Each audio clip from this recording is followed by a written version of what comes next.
And he's an award-winning artiste. He calls himself Don Lummy. He is a Don in his own right, and he has the hat to go with it. He has the fedora on fleek. In fact, EL, you know what? Let's hear your voice a little bit. How you doing? How you doing? What's up? I'm good. How you doing? It's good to be here. It's great to have you here. I'm doing amazing. I can't wait for us to jump into today's conversation, honestly. To see you doing your thing, you know. I really like it. It's a good feeling, man. Thank you. I'm trying my best. For those who don't know, before I started radio, EL really wanted me to jump into radio, and he put me on some Team B and Charlie.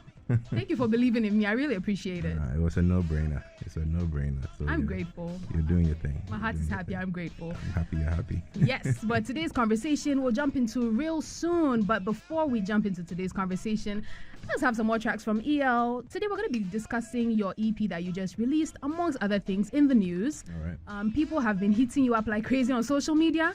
Yeah. So we're going to address some rumors and put some clarity to some of the news out there. All right. Agreed? Cool. Let's do it. Solid. Yeah, baby. Perf, kindly drop one more EL song, and then after that we'll jump into today's conversation. What do you have for us? Conversation about his career, the legacy he hopes to uphold, his new EP, amongst other things in the news.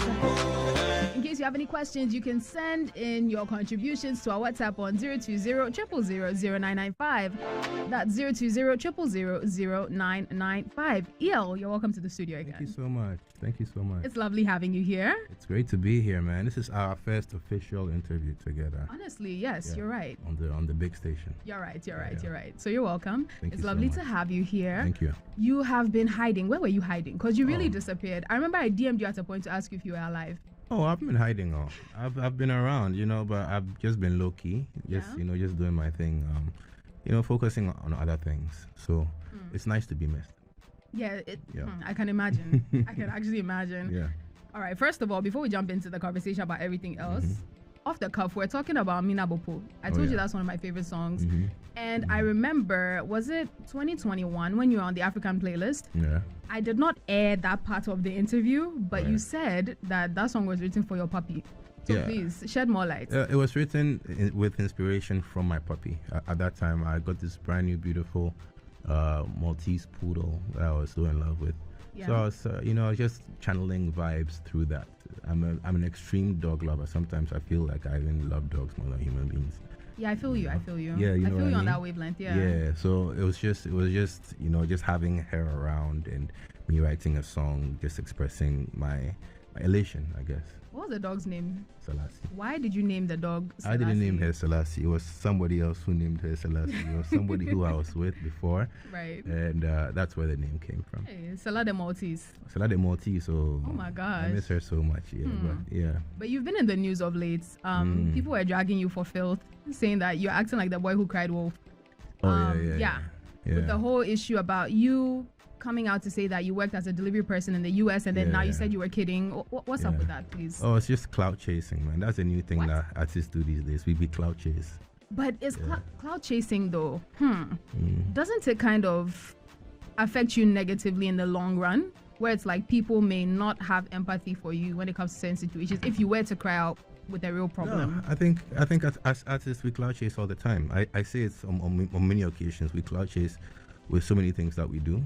It might be subtle, but other times too, it's very overt and very open. So it depends on your choice.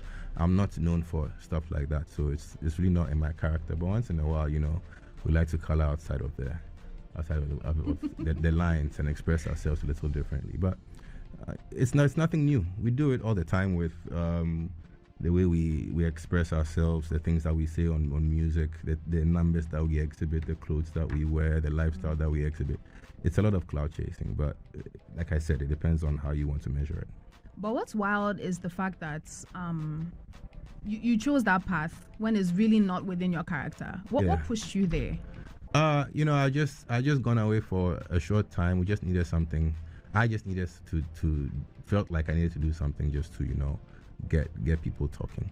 The bloggers, sometimes they are there for your personal manipulation and your personal use. If you deem it a good idea. Sometimes it's a good idea, sometimes it's not. In this case, it wasn't a good idea. So that's how come I came out and said, you know what, all that stuff that I said wasn't even true. And I'm basically taking it back for the truth of what it is, and then hopefully I can keep moving on.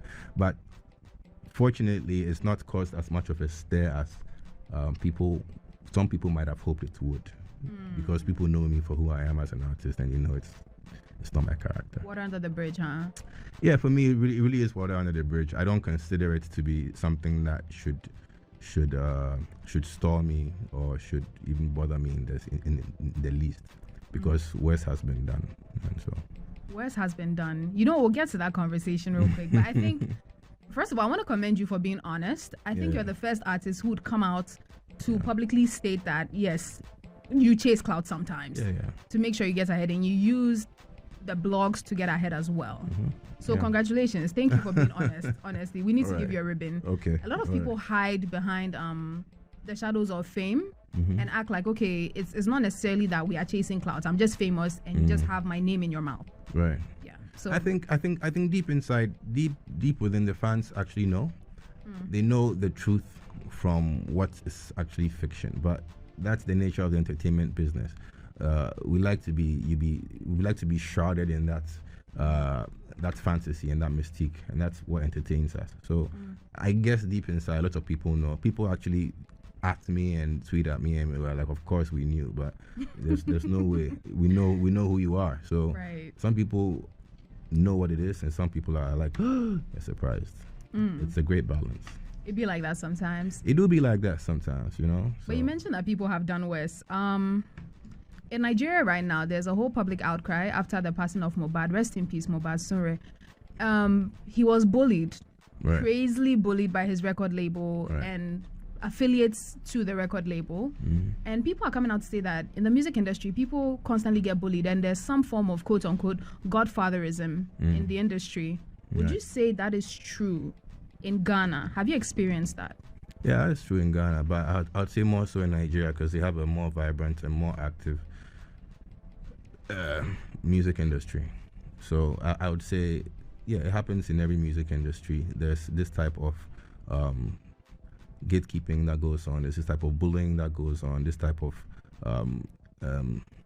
duress, operation under duress that goes on with a lot of these record labels. And I've experienced something of the nature, not as deep or as turbulent as Mohbad's circumstance, but yeah, it happens. Yeah, you're tall. I don't think people want to beat you, but either way, spill the tea. No, they can't beat me. Spill the tea though. Tell me about it. What did you go through? Oh no, I mean, when you are with a certain record label, like with Mohbad's circumstance, and you decide to leave, it's not as easy as just stepping out. You're going to face a lot of opposing action. So I've been through stuff like that, but I mean, not to like go into too much detail, because that's all in my past. It's all water under the bridge. It doesn't affect me anymore. But it does happen to a lot of artists. I could name names, but it wouldn't be fair to them. But think back to certain artists who have been signed to one record label, and as soon as they leave, it's kaput most of the time for them. And that's what happens in the industries most of the time. But have you been through a period where you were crazily blacklisted and it was affecting the food that was on your table? Not to that extent, because fortunately I'm not heavily reliant on just music. But yeah, it's come to a time in my career, and I'm sure in other artists' career, where they've gotten to a point where they feel like they have not been treated properly or given that type of attention which they are accustomed to. And it's happened to radio. To be honest, it's even happened here at Asaase, where I tried to come over for a radio interview or some type of other things, and I was tossed around. But it's all like part of the game. It's all water under the bridge for me at this point. And yeah. No, over here we love you. I don't think we're tossing you around. We love you. Oh, it's happened before here at Asaase. I'll be honest. Yeah, I'm very honest. If you notice, we love you though. I know. I do. At least I know you do. I love you. Happen. I love you equally. Yeah. But it's happened not just here. It's happened many other places. I went for an interview and they asked me, have I ever been denied a feature? And they were shocked when I said yes, I've been denied a feature. But it happens in our circles. No, but over here we did not block you. We love you over here. Okay. You're our fave. Okay. For real. I'm sure it was just a misunderstanding. Maybe I read it wrong. Yeah, it was just a misunderstanding. Trust me, because you're a fave. You're a fave. I guess. So. We have an interaction coming through from one of our listeners. His name is Nana Kwesi. He says he thinks that the stunt wasn't a bad idea, regardless of the emotions it triggered after you let the cat out the bag. But he has a question for you. He said, what if it ended an ambassadorial deal you probably had with a delivery company? Would you still regret the action?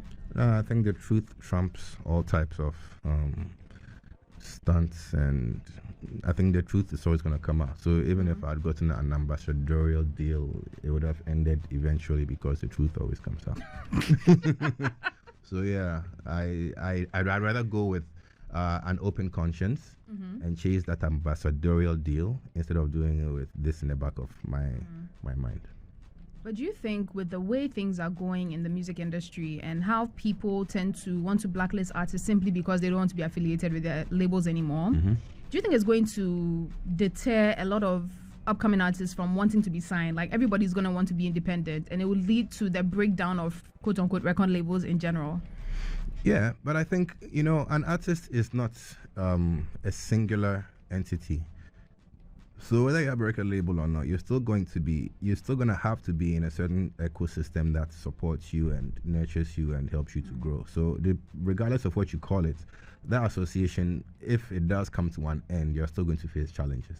Unless you have a lot of money to do everything by yourself. But it's not the case. In most cases, that's not what happens. So the ecosystem is important, and that's where you come, and that's what happens when you come into contact with record labels, because they give you that type of environment that you need to grow in. So depending on what you call it, it's always going to be a phenomenon in our industry. What do you think? I agree. I agree, honestly. Yeah. I honestly agree. Because nowhere cool, man. Like, I could be associated with just one person, with Kojo, for example, and Kojo could be my main sponsor. So what happens if Kojo is not a record label, but he's my main sponsor, and I go to Kojo one day and I say, Kojo, I don't want to do it again. Kojo is he's gonna be mad about it, and he's gonna, at the end of the day, want to get remunerations or do something positive or negative, but there are always going to be repercussions. Yeah. I'm about to ask you a no-brainer question, but it's just because I want to understand how you see things. I want to see through your eyes, right? Okay. Do you think that there are cliques in the Ghanaian music industry, and cliques? People actively join these cliques just to get ahead, or they use these cliques to pull people down and destroy them? I don't know about pull people down and destroy them. It hasn't happened to me.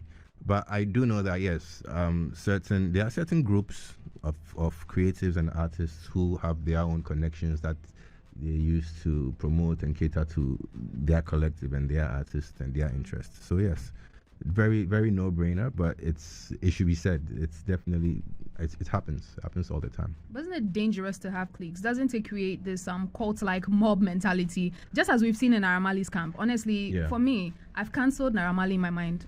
Why? Like, Naira Marley doesn't exist. What did he do? After just looking at all of the news articles, right. I'm just like, you know what? I don't think this is a nice person anymore. Right. Although I like his music, I'm finding it hard to separate the artist from the artistry. But how do you separate what is propaganda against what is true? Because, like, true to what we are saying right now, what if there's a higher power who is operating against Naira Marley's camp right now, just because there's been a death in the family? Yeah. What if because he's it's all vehemently allegations. denying it? Yeah, it's all allegations. So I don't tend to really listen to all the stuff that's said in the media, because there's a lot of, for example, what I did. I came out and said one thing, and later I changed my mouth. So it's very hard to draw the line between real and fake news these days. So I try and keep a more objective and open mind about things. All right. Perfect. Let's go for a quick money-making break, and when we are back, we're about to talk about your EP. We'll delve into it. Let's do it. We'll do some live listening. Okay. And we'll talk about other things. Keep it locked on here. This is Between Hours live on Asaase Xtra 99.5. Okay, El, what's the inspiration behind the song before we start talking about the EP? Oh, it's just good vibes, man. I recorded this a while ago. I think I was somewhere in Philadelphia. It was winter. It was cold. So we just wanted to put some heat to it, some good vibes. Honestly, the entry of the song is just wild. Yes. I only add bad chicks on Snap. I'm not interested in chatting to them. It's true. How do you just start a song like that? But it's true. I have no lying in me except when I'm doing stunts. But I always try and tell the truth. And the truth sometimes it's stranger than fiction, So true. The truth is stranger than fiction. Very true. Very, very, very true. But this new EP, you've been showcasing your commitment to being more active in the music scene. Right. You added some small Azonto fusion into the songs. Oh, a lot. All the songs are lit. We'll go through the track list one by one. Let's do it. But tell me about the EP. What inspired you to create this project? It's called The Teacher. Yes, it's The Teacher. It's an Azonto infused, an Azonto influenced, and an Azonto inspired project. So, we started this Azonto thing a while ago, and I was also proud to be part of the people who created and curated that sound. So I figured, why stop now, man? So it's just something that it's been a small passion project of mine, and I'm happy that some people are vibing. A lot of people are vibing with it, so I'm happy about that. So are you trying to bring back the Azonto style? No, I'm not trying to bring anything back. I'm trying to express myself as an artist. I know there's a bunch of people out there who also enjoy the sound, so those are the guys I'm doing it with. Hopefully it catches on, and a lot of more people appreciate it and can vibe to it. But for me, I'm just doing what Lomi does. Yeah. But how long did it take you to create this project, like start to finish? Well, we've had ideas, down for a really long time, but it took me and Kojo. Kojo is in the corner over there, Big shouts to Kojo. Big ups to Kojo Steve, aka Cisco. Unleash the Dragon. So yeah, it took us give or take about a week to get it done, to get the whole project done. We've put the beats together. We documented the whole thing, so soon you'll be seeing more and more of what happened. Yo, quit playing with me. It took you 1 week to come up with this EP, a That's 7-track EP. When we're in the studio, it's just put on the beats, write the lyrics. Sometimes you don't write the lyrics. You go onto the mic and say, I only add bad chick songs now.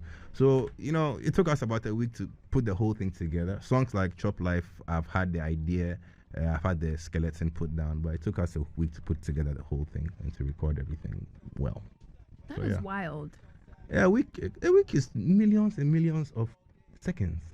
No, but still, a week is 7 days. Yeah, 7 God-given days. Can you stay in a cell for 7 days? It's a long time. Depends on the kind of cell. But yeah, it was, and it's something that we enjoy doing. It's not like work for us. We don't call it work. It's actually fun time for us. So a week is plenty time to, be in the studio making music.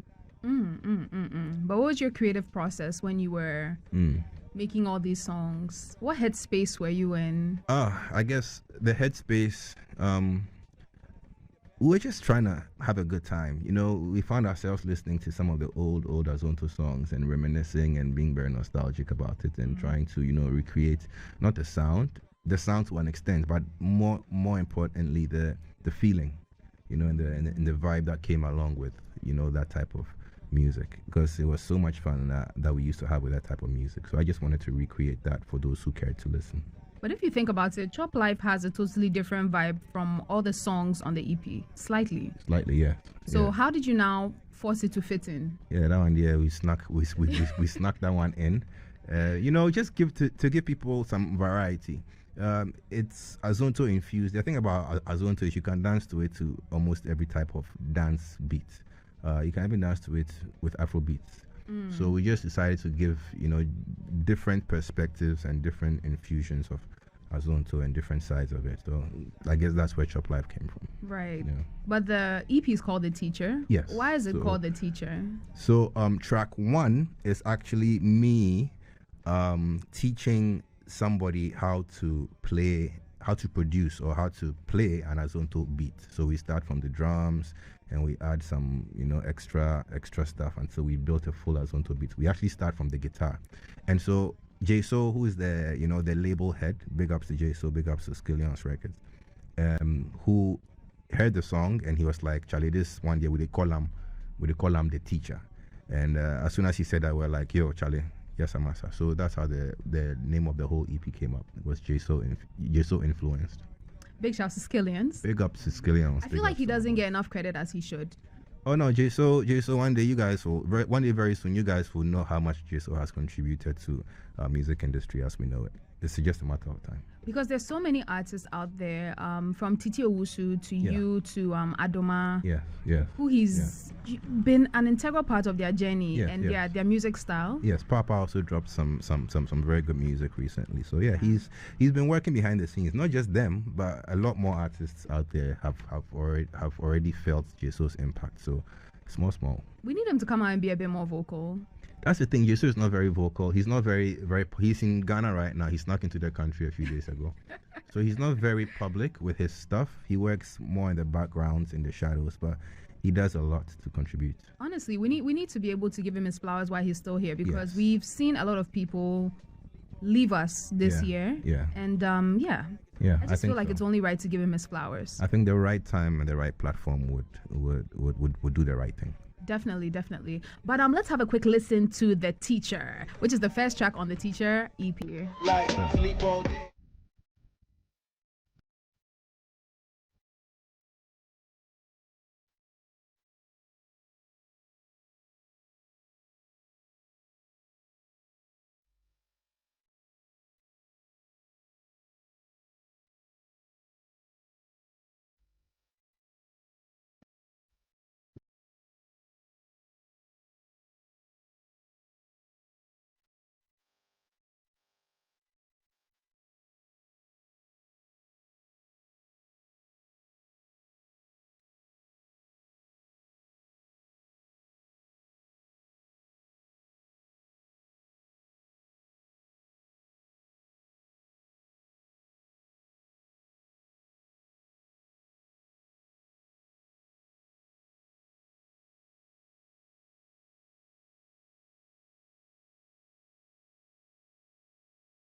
Honestly, I love the build up of this. I love the build up.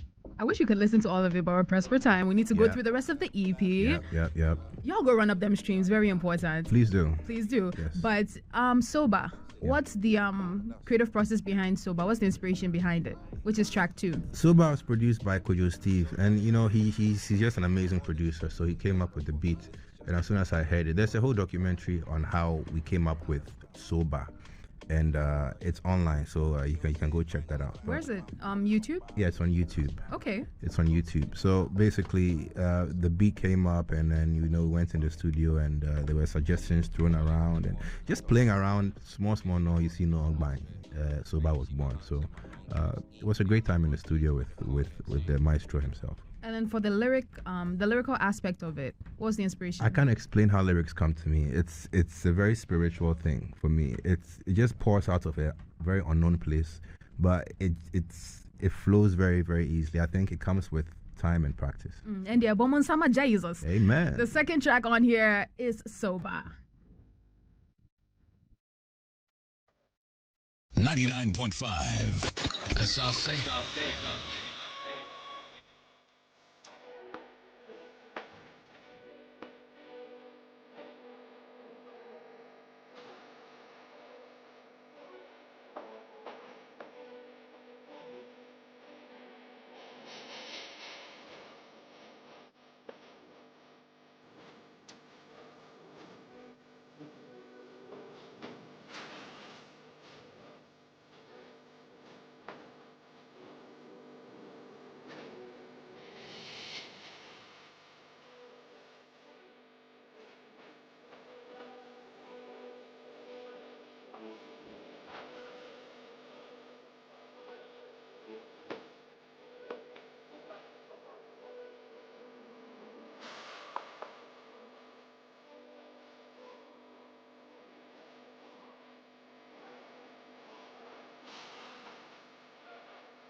Okay, this one has a groove to it. It has a bounce. You know what, El? Which one is your favorite track on this whole EP? Which one? Man, it keeps changing. It keeps switching. This last few days it was Soba, now it's Who Say. So Who Say is actually the next track we're about to listen to. Is track Awesome. 3 Yep. on your EP. Let's have a quick listen. I love this track. Yeah, I think that's probably my favorite one. That's probably my favorite one. Yeah, you see what I was talking about. So what's the inspiration behind this one? Oh man, once again, big ups to Kojo Steve with the beats, with the instrumentals. I think he sent me this beat. I was in Ibri, or I had gone to Ibri and I had the beat, and on my way back driving down the mountain, I just put this beat on and I was just vibing to it so hard. By the time I got to the studio, I had the whole song and recorded it. It was just one of those days, man. Just feel good vibes, man. Yeah. Feel good vibes. Yep. Wow. But yeah, So, it has a party bounce to it. It has does the have Al that Qaeda bounce. The beats. It does, eh? Hey, Al Qaeda, pa. Here's some chill. Yeah. Yeah, it Which does, is wild. It's invoking nostalgic feelings. Yes. This particular beat is not necessarily Azonto too much. It's more towards the Al Qaeda. The slower paced type Azonto. So it's just different Azonto branches. Branches of Azonto. Branches of Azonto. I love to hear that. Yes. Okay, so track 4 is Ishoki. Ishoki. Yes. What's the story behind that one? Ishoki, I wrote this one on one of my travels as well. It's just, a very funny storytelling type of Azonto song, and I hope you guys enjoy it. So what's the storyline behind it? Oh, it's just Charlie, boys, girls matter. You know how boys they move to the girls, how girls they flex the boys. Abby? No, Okay, Martin. let's go. What you mean now? I don't have a phone. I want that. Sorry, this phone can't call broke people. I So this song here, I feel like it channels your Obumo days. Does The it? way the lyrics have been penned. Does it? I think so. There's something definitely there. Like I said, it's a very nostalgic project for me. So most likely, yes. All right, and you teamed up with Dope Nation. I think that's the only collaboration I'm seeing on this EP. Yeah, that's the only collab we have on it. Why is that the only collaboration? Well, it's a movement. We're just starting it, so we don't want to overload it. We don't want to overdo it. We had the song, so we decided to put it on, but subsequently we'll be adding more and more features. Okay, lovely. But so Dope Nation right now, I've been observing they're doing their whole Ghana piano thing, and then you are doing the Azonto thing. Do you think that there's a chance where the two would merge and you guys would create something special for us? I don't know, probably. Because what would you call it at that point? Will it be like Ghana Piano Zonto or? I have no idea. I have no idea. I just be doing my thing. You just be doing your thing. But this one here is titled Kolebu. What's the story behind it? Oh, it's another feel-good track. Wrote it somewhere in this world, and I sent the beats to the twins, and they also did justice to it. So, feel-good song, man. Big shouts to Dope Nation wherever they are. Let's have a quick listen. This is Kolebu off the Teacher EP by EL. So, EL, your village people didn't allow the track to play, but this is actually the last track on the EP, which is titled Yale. Yes, we had already Yale. listened to Chop Life at the beginning of the segment. Yeah. So what's the inspiration behind Yale? Because it's very upbeat. It's giving Jama vibes. Yeah, it's giving Jama, it's giving Shillelagh vibes, it's giving, seaside vibes as well. Yeah. Yeah. It's just like I said, we just do it to have fun. So hopefully the people who listen to it have fun as well. I don't understand a word of Gan. Oh. So what's the song talking about? I'm sorry. Oh. you need a translator to, I need a translator. to give you the whole explanation of what's going on. But it's just basically like, boy girl vibes, no. Boy girl vibes. Yeah, boy girl runnings. That's what it's about. All right. Well, this EP is solid. Thank The you. Teacher EP is solid. I would urge everyone Yeah. to go and run up the streams on Apple Music, Spotify, Deezer, Boomplay, Audio Mac Tidal, wherever you can find it. On YouTube as well. Please run it up on his page. Don't go to someone else's page to go and run it up. For them. Please. the money needs to come home. We need to bring the money home. But before we wrap up, with this particular EP, how do you think it reflects your musical journey and your growth as an artist? It just speaks to the freedom that you have to strive to attain as a creative, having that unrestricted access to a market, and also having that freedom to express yourself as an artist is heaven. It's heaven to me. So I'd encourage everybody out there to be true to yourself as an artist and express yourself the way that God has purposed you to express yourself, and that's what I'm doing right now. I'm just having fun with it, and I hope every artist has the opportunity to do so. Lovely. And do you have any upcoming projects? Should we be looking out for something? I know you just dropped this and we can't tension you, but Yeah. It's always tension. yes, we need more. Yeah, definitely more music coming through. We have so much more music. We have a backlog of songs. We're definitely going to drop the bar project. We're definitely going to have the bar concerts coming out as well. Okay. And so much more music coming through. All right, perfect. We're here for it. Thank you so much for coming through. It's been lovely having you. Thank you, as usual, man. It's been amazing, and I can't wait to do it again. It's been such an insightful conversation. I'm grateful. I'm grateful. Yeah. We're about to check out the studio. 3 minutes to the top of the hour. But before I leave, let me talk to you real quick about digital audio broadcasting. The National Communication Authority is conducting a groundbreaking trial of digital audio broadcasting, or DAB, on various radio stations in Accra and Kumasi. And of course, Asaase Radio Accra 99.5 is part. So we are available on DAB during this trial. You can listen to all of our programs on DAB. You just need to get a DAB device, and stay tuned for updates because the NCA will soon communicate the locations where you can purchase these radio devices. Stay ahead in the world of radio. Acquire a device today, and don't forget to listen to Asaase Accra 99.5 on DAB, being the voice of our land. And someone here is roasting me. Big shouts to Phil. Phil just sent in a message. He says, "Hey Keely, your days of lingo, you don't learn anything, no? You are telling EO, you know they hear Ga. Oh, but is it really my fault? It's not my father's language, oh. You did Gan we did. I mean, yeah, but I'm trying my best. You know what, guys? I'm checking out. You guys are roasting me. Catch me this evening on Just Us from 7 to 8 p.m. But for now, I'm checking out with EO. We're going downstairs to go and take pictures and look cute for the gram. My name is Keely Jade Brewer. Thank you so much for tuning in. Thank you, Accra, for the love that you show us. And up next is the Pigeon News, and of course, the Rush Hour team is coming through. Stay locked on Asaase Accra. We have the best of programming anywhere and everywhere at every given time. Stay safe, stay blessed. I love you guys. KJB out. Mwah.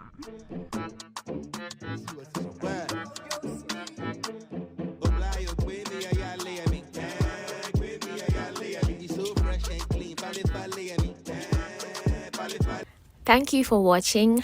Like, comment, share, and subscribe.